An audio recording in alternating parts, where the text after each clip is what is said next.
Alors bonjour, ici Alain Sanson et aujourd'hui j'aimerais vous parler d'un livre publié chez Béliveau Éditeur, Votre passeport pour parler en public. Comme vous le savez, depuis maintenant 23 ans, je suis conférencier professionnel. J'ai fait des salles de 10 personnes, des salles de 1000 personnes, des salles de 1600 personnes.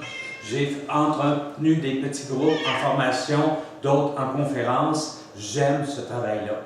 Mais ce n'est pas nécessairement parce que vous souhaitez devenir conférencier que vous devriez lire ce livre, parce que ce livre s'adresse à quiconque doit s'adresser à un groupe. Quelquefois, c'est dans le cadre de notre équipe, c'est dans le cadre d'une rencontre trimestrielle, d'une rencontre mensuelle. Alors, laissez-moi vous parler brièvement de ce qu'il présente. Il s'adresse à tous. Parce qu'on doit tous, dans notre vie, pour persuader, pour faire valoir nos points de vue, communiquer ce qu'on pense, ce qu'on ressent. Mais allons plus loin. Je commence en présentant les 10 causes d'échec. Qu'est-ce qui fait qu'une présentation peut être un flop? Ensuite, comment préparer votre allocution? Parce que les gains, les victoires, c'est à la préparation, c'est avant même la présentation que vous les faites. Alors, comment tirer parti de votre stock d'idées? Comment structurer votre présentation pour maintenir l'attention des gens? Comment introduire, comment lancer votre présentation pour les attirer et leur faire comprendre qu'il y a un hameçon, qu'il y a quelque chose qu'ils vont y gagner s'ils vous écoutent. Ensuite, on va parler des choix technologiques.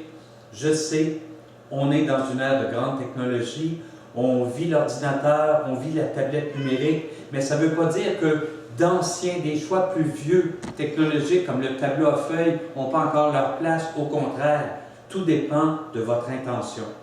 On va parler ensuite de la livraison, comment vous allez livrer votre conférence, comment vous allez gérer votre tract, comment vous allez organiser la salle pour obtenir le maximum d'interaction, comment vous allez garder l'attention tout au long.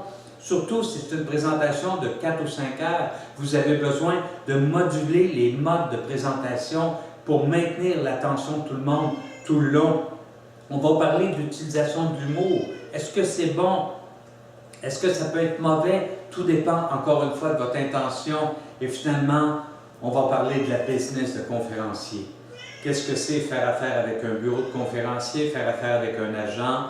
Comment se déroule l'industrie et comment vraiment monter une business qui va vous permettre de prospérer à long terme. Bref, votre passeport pour parler en public, c'est un livre que j'aurais aimé avoir, que j'aurais aimé lire il y a une vingtaine d'années quand j'ai commencé.